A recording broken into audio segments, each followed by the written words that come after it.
Hello little sugar monkeys, it's Freely the Banana Girl here, and today's lesson is going to be on human growth hormone injections or HGH injections. And when I say human growth hormone injections, HGH injections, I don't mean the ones that you go out and buy and then go and inject in yourself. No way, we do not want you doing that, okay? I'm not selling HGH injections, so you can rest assured that this information is not motivated by that. It's just my own experience and from the research I've done, and I just hope it really helps you. So today I'm actually coming to you from my bathroom. As you do, you film in your bathroom. But the reason is because I'm moving and there's absolutely, there's pretty much nothing left in the unit. And this was the only ledge in the bathroom where I could prop the computer up. Hence the towel rack in your face. But don't worry, before long this will disappear because you're going to be getting some amazing information off me and that will just disappear into another reality.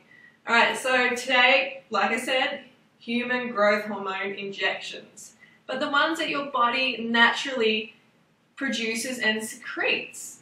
So that's what it's on today, and let's get into it. So I know some of you fruit bats are probably thinking, Freely, human growth hormone, what is that? Well, human growth hormone is a hormone produced in the pituitary gland. I'm sure a lot of you have heard of it before because it has been in the media a lot, an awful lot, and it's always connected with fat burning.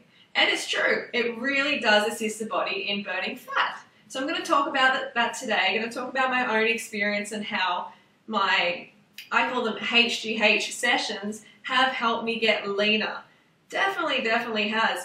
Diet is very important, and on this lifestyle you can get slim with diet, but if you don't have the exercise as well, you're not going to be that fit, you're not going to be that toned or anything like that. You're just going to have a sort of soft body, and we're not going for that. We want fitness, hey. So what I do to increase the secretion of human growth hormone, or the release of human growth hormone, is I do intense sessions, once to twice a week, or once to twice, about 3 times every 2 weeks. Sometimes I miss a few sessions, but that's not a problem as long as you're doing it fairly consistently.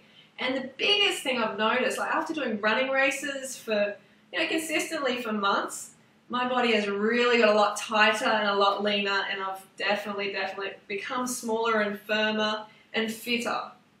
Alright, so that was a big thing for me, and also these 1K interval sessions where I go hard for 1K, I'll be just giving it everything, about an 8 out of 10, 8 to 10 out of 10, where I can't talk except say maybe, oh my God, something like that, you know what I mean? I couldn't maintain a conversation.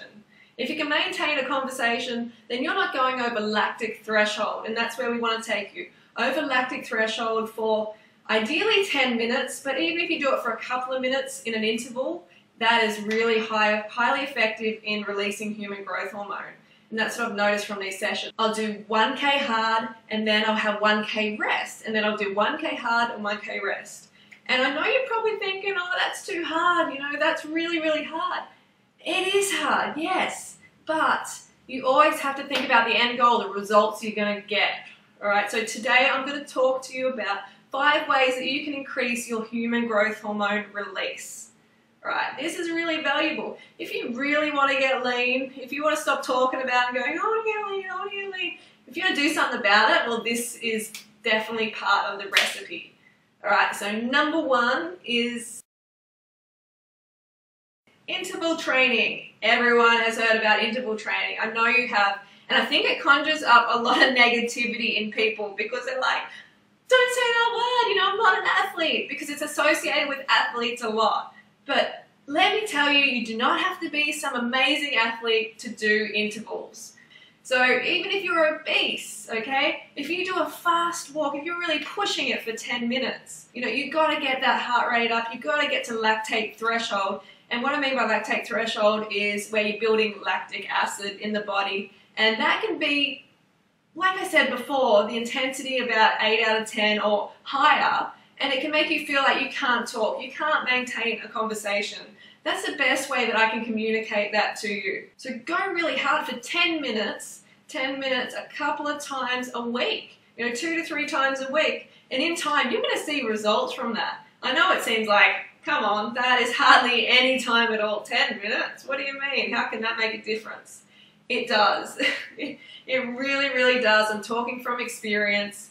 I've trained a lot of people in the past, personal training, and this has always reaped fantastic results. And I can see it in my own body. So you've got to try it. So number 2 is keep hydrated.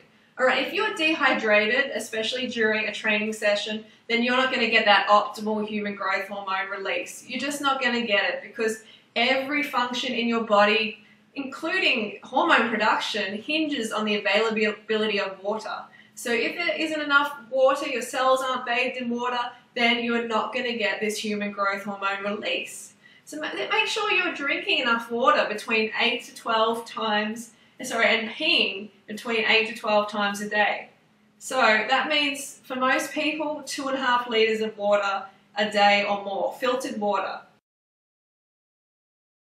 One of the reasons I like to get between 8 and 12 hours of sleep per night is because of the human growth hormone release. It is so important, and a lot of people do not realize this. And I've noticed a lot of people go to bed at after midnight, but you're definitely not maximizing your human growth hormone release. You're actually interrupting it, and as a result, you're not going to release as much.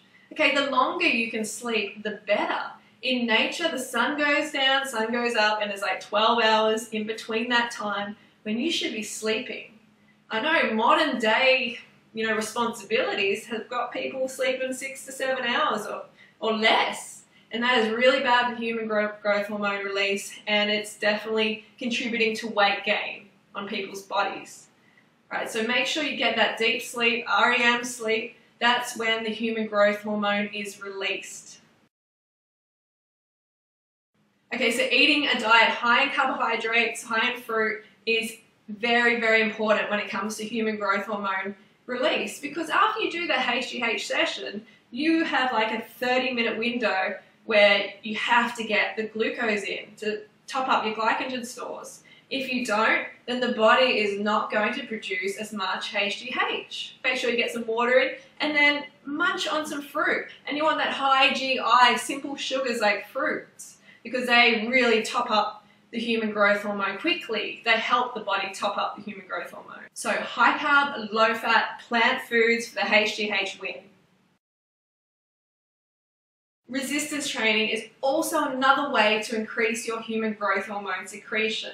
Definitely put those muscles against resistance. That high intensity anaerobic exercise definitely helps you maximize your HGH returns.